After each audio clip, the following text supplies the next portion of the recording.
Hi friends, Radhe Radhe. આજે મારા સમાજમાં મહેંદીનું ફંક્શન છે. જે બહેનોએ આજે મહેંદી મૂકવાવાળી આવશે અને મહેંદી લગાવવાવાળી પણ બહેનો આવશે, જેને અનુનાનું વ્રત કર્યું હોય એના માટે આજે અમારા સમાજમાં બહેનોએ આજે મહેંદીનું ફંક્શન કર્યું છે. જો અમારી બહેનો, સમાજની કાર્યકર્તા બહેનો, ઉપપ્રમુખ બધી બહેનોએ થઈને જો સરસ એવું રૂમ અને ડેકોરેશન કર્યું છે. મહેંદી તેવાવી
કેમ છો આશાબેન? તમે શું કામ કર્યું? અમે તોરણ બનાવી. સરસ, ગુડ.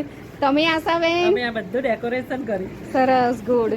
ચલો નીતાબેન, તમે શું કામ કર્યા છે? બનાવી. સરસ. રોશની? અમે મદદ કરી બધાને. મેં પણ મદદ કરી. બહુ સરસ તારા. ચલો કાકી, તમે શું સલાહ આપી અમે. બહુ સરસ કામ કર્યું. કૈલાસબેન, તમે શું કામ કર્યું? કર્યું. જુઓ હા, અરે વાહ, સરસ ડેકોરેશન કર્યું છે. અને ભગવાનનું કર્યું થોડું. અમે દીવા તૈયાર કર્યા. ફોટા લાવીને તૈયાર કર્યા. વંદનાબેન, સરસ. ચલો ભારતીબેન, અમારા જે પ્રમુખ છે ઉપપ્રમુખ, એમનું તો મેઇન મહત્વ છે. અમે ફુગ્ગા ફૂલાડ્યા. આ બેને તો એટલું કામ કર્યું છે કે ના પૂછો વાત. ધન્યવાદ છે. ચલો વંદના, સામાન લઈ આવ્યા, ભેગો કર્યો. અને હજી મારી પેલી ફ્રેન્ડ સરસ. જો બધી બહેનોએ ભેગા થઈને કેટલું સરસ ડેકોરેશન કર્યું છે. ખરેખર જોવા જેવું છે. ખૂબ ખૂબ ધન્યવાદ બહેનોને બધાને.